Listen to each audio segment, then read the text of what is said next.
let's move on now to the NFC East division predictions for the 2023 NFL season, where we're going to break down each team and just their overall expectations and who we think is going to win the division and also the teams that potentially could make the playoffs.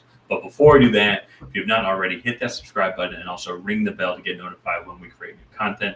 We're doing division predictions for all 8 divisions, and we will also be doing weekly prediction videos throughout the regular season of each and every game. So if you want to see those prediction videos, be sure to subscribe to the channel and ring the bell to get notified every time we release new content. And Ryan, let's get into it here. So the NFC East is the only division that I can see where potentially all 4 teams can make the playoffs. That will not be my overall prediction on who I think will make the playoffs and who will win the division, but there's a potential that all 4 teams can make it. And I will say, I think that is hindering on the first team we're going to talk about, which is going to be the Washington Commanders. And so who has a new owner now. So so that's always a fun way to start the season. But the Commanders coming in, a lot of it's going to depend on Sam Howell. And that is really the whole focus on the team. So, because they're young in the running back room, receiver room, they're young in the secondary now, and it doesn't matter how young they are or old they are on the front seven on the defensive side of the ball. There's one of the best front sevens in football. It doesn't matter. They could be 95 years old and they still be sacking quarterbacks. It seems like so. It really if Sam Howell can just be a consistent facilitator. There are question marks around the secondary. As I said, they are younger, but they did address those positions in the draft. So if they hit on Emmanuel Forbes and Tavius Martin, I believe. That was the other one. Then, look out, because this team will be tough to play. They were tough to play last year, and that was with Taylor Heinicke leading the way. And there was a huge limit on what he could provide, but they just love playing for the guy. So they're going to be one of the interesting teams to watch, like a potential kind of Seattle Seahawks type feel potentially, I think, going into the January of next year. Yeah, no, and I really like the skill position players. This offensive line should be getting better. Brian Robinson played a great role for them, and I think they added. I really like the Chris Rodriguez pick as well in the 6th round. That was a really nice pick. They've just done a lot of the really nice, really solid, built the team brick by brick, and didn't try to cut any corners. And so it is all on Sam Howell this year, but this is a really solid football team. And I think a lot of people are kind of sleeping on how good that they actually were last year. Well, and I think that people just forgot because Carson Wentz just had an awful year. And then we all like Taylor Heinicke. Heinicke's with the Falcons. I'm glad that they signed him because he's a guy that guys like to play with and be on the team. But there's definitely a limit to what he can provide. Just completely honest and fair. Another thing, the last thing too that I'll say about the Commanders is they now have Eric Bieniemy too on the offensive side of the ball, and that could play a really big role for how successful this offense is going into 2023. So great point. And so let's move on now to the New York Giants, who when we did our training camp preview, Saquon Barkely had not signed any contract, but since then actually he has signed a one-year $11 million contract, and so that is a huge bump for me for the New York Giants because if they didn't have him, that would have been tough. Because now I don't see why this team would make the playoffs. Their expectations are that they make the playoffs. I think Brian Dable doesn't really matter who the receivers are, but he's going to find a way to make them be successful. I think he's also doing a great job with Daniel Jones, starting to see kind of a similar development with Josh Allen as well. So, and his defense also keeps getting better as well. They blitz the quarterback a bunch, and they are very aggressive. I love seeing that. So, and honestly, in that division, with all 6 of those games, they got to get after the quarterback. All those offenses can be lethal and can absolutely take advantage of you if you're not able to get after them. So, Giants to me, I think can absolutely make the playoffs. Yeah, definitely. This offensive line, I think they just signed Andrew Thomas to an extension. They were playing pretty well at the end of last year. To me, I think similar to the Commanders, it's all going to come down to the progression and ability of Daniel Jones. Daniel Jones showed last year that he can scramble and throw the ball with the best of them. now that I think maybe more of his receivers are healthy, can he do that in a down in, down out setting where he's dropping straight back in the pocket and maybe doing it in the more traditional sense, right? So it's going to be really interesting to watch. I like what the Giants have going for them. This is a really tough division. So yeah, but let's move on now to the Cowboys, who, let me get them up there. Made a lot of moves this offseason. Dalton Schultz left, but they brought in Brandon Cooks. Then they went out, they got Stephon Gilmore, and really made this team a lot better at the top of the roster.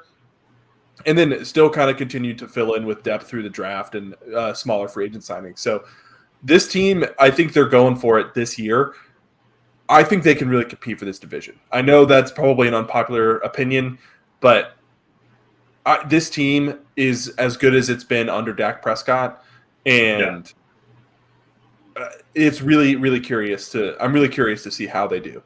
Yeah, no, I agree with you, and I think that's going to be the guy that is really going to be the X factor. Is the quarterback that you just mentioned, Dak Prescott.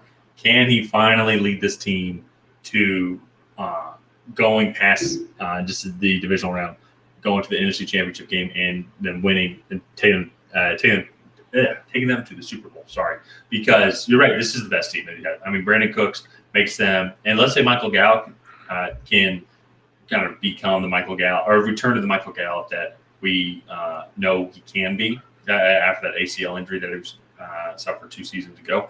Yeah. Now you have a legitimate receiving trio that is tough to stop. Like I don't know how teams can stop this, as well as all the tight ends that you mentioned as well. You still then have Tony Pollard in the backfield, and then you also have a great offensive line. We haven't even mentioned how great this defense could be, because any defense really with Micah Parsons is going to be phenomenal. So I think that's. I was going to say, and then you throw in the ball hawking corners on the backside of that, and it's even better. So yeah. So this team, and they got Brandon Cooks and Stephon Gilmore very cheap. I love those picks. I think it was 2 fifth-round picks. It was like a 5th and a 6th, which no, I think it's 2 fifths, but still, there's not a huge difference. Late day 3 picks. So for 2 veteran players that have proven themselves in a one and done type situation, like this is it right here. Yeah. I also think too, they coming in expectations wise, I think this could be Dak Prescott's potential like last chance to be like, hey, like, are you the guy or not? Because I know I forget when his contract is up, but it's coming up soon. I don't think this. I think this is his 3rd year of the 4-year deal. Yeah, but I'm not entirely sure.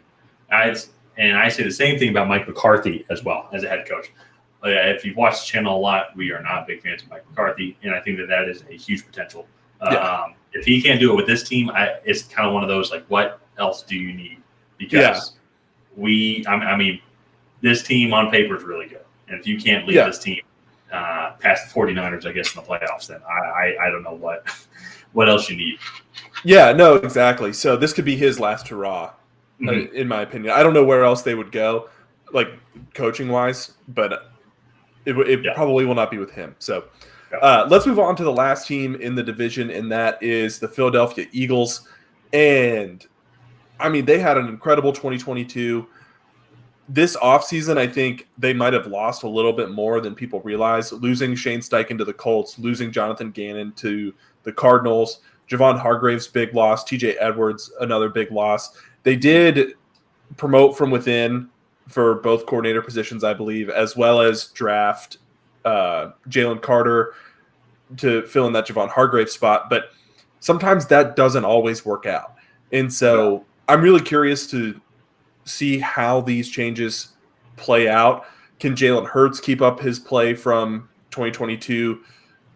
He got the contract extension, so I'm very curious to see kind of what the Eagles are able to put together coming into 2023. Yeah, I completely acknowledge all those losses.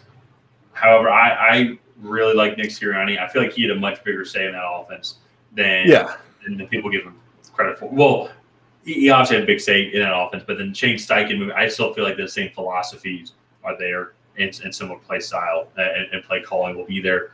I think as long as Jason Kelsey is the leader of that offensive line, if Jalen Hurts as the captain leading the entire team, you still didn't have Devontae Smith, AJ Brown. They've replaced Miles Sanders' stats with DeAndre Swift and Rashad Penny. They have a running back by committee type style of play, anyways. Yeah. So that's not going to be as big a deal. I think they actually also even improved the receiving room as well by getting Olamide Zaccheaus from the Falcons.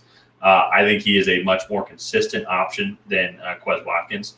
I think he's going to be a guy that you can rely on him short in the middle in the slot. He's going to create even more opportunity with Devontae Smith and AJ Brown.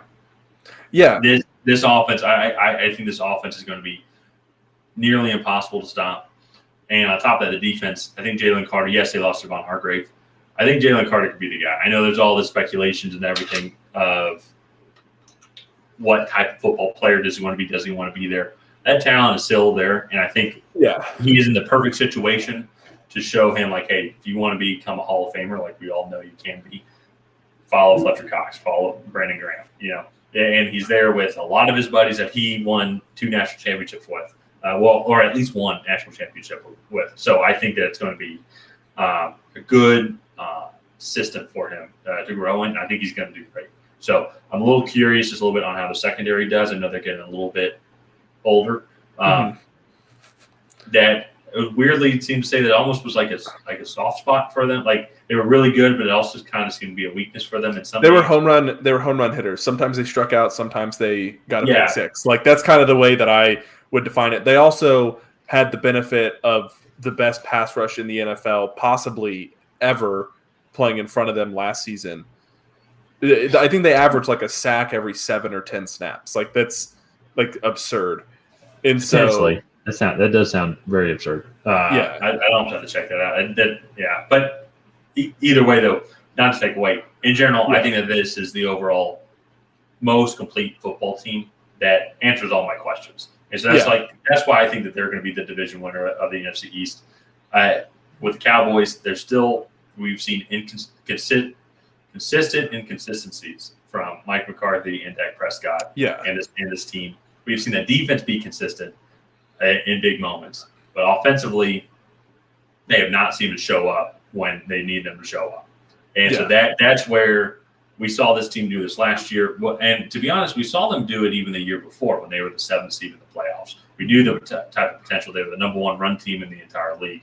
They just needed to kind of go and get that other passer, go and have Jalen Hurts keep developing as a quarterback in the NFL.